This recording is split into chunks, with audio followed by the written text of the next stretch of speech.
Hello, hello, welcome.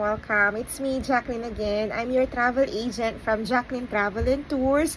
Please follow my Facebook page as well, Jacqueline Travel and Tours. Okay, part 2 po to ng bakit may bayad or may fee ang seat assignment sa mga airlines. May mga nag-comment po, sagutin natin, no?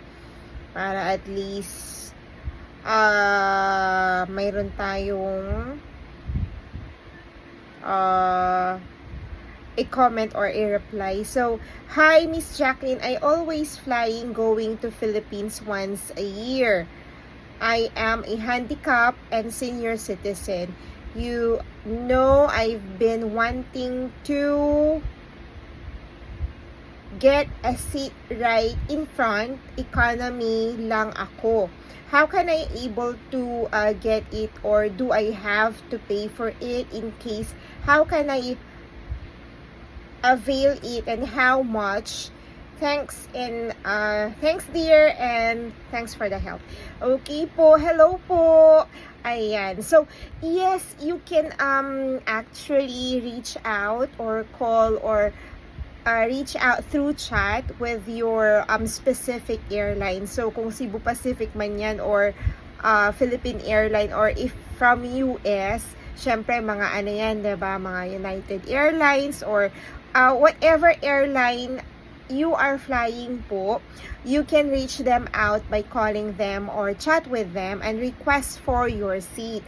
So usually yung mga ibang seats talaga ay may mga fee, but you can tell them that you are handicapped or you have a disability. Some other agents will require you to send them a medical documents, but some other agents, depende po yan, no, it is a discretion of the agent or the supervisor na ibigay po yung seat sa inyo. So, sometimes may priority seats na binibigay. So, those seats are given for those who has disability. So, again, ang seats naman po ay free at least 24 hours before your flight. But if you wanted to have your seats assigned free, especially if you have disability, yes, you can call the airline. If you will see online or on their website, yung bulkhead ay may fee.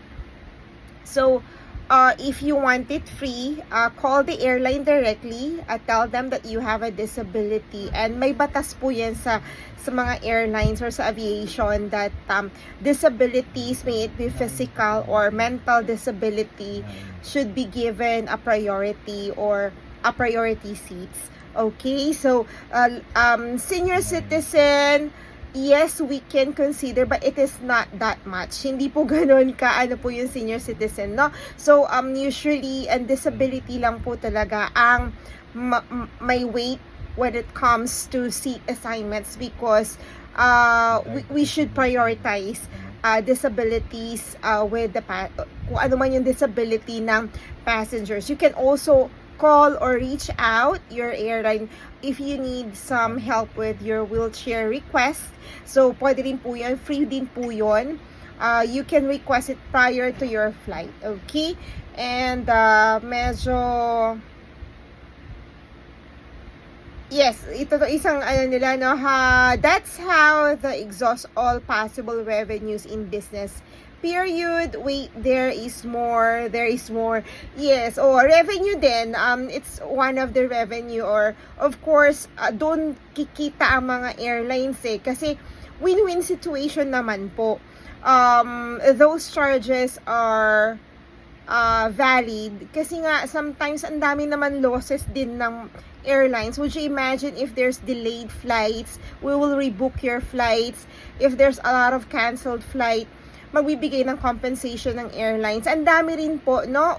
We should think na, yes, it's a revenue para makakita ng kikitain yung airline. But, hindi dahil sa maano ko, siguro kasi I am working sa airline industry.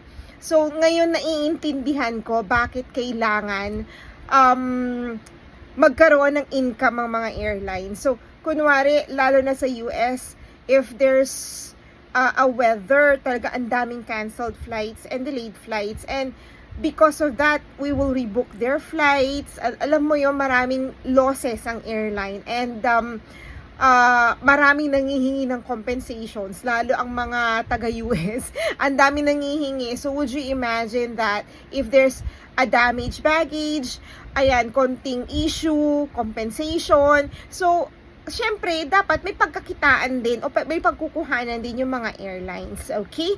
So, sa Philippine Airlines, I don't know the policy, but yes, mayroon akong, yung anak ko nakapag-fly na using ANA, and yes, her seat and the companion are free or were free at that time. So, yes, siguro nga lang sa bulkhead, kasi syempre, usually, ang mga bulkhead is in economy plus seats, so those seats does have a fee. So, but don't worry, again, may mga priority seats tayo. Usually, priority seats are assigned for passengers which has disability. You can check with your airline directly, okay?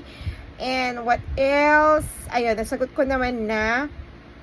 So, ayun. So, again, if you don't want to pay with your seats assignments, wait na lang po kayo ng 24 hours before your flight, or sometimes before 24 hours, the system will generate you a seat assignments. But if you are not seeing your seat assignments, please reach out with your airline or coordinate with your airport agents, okay?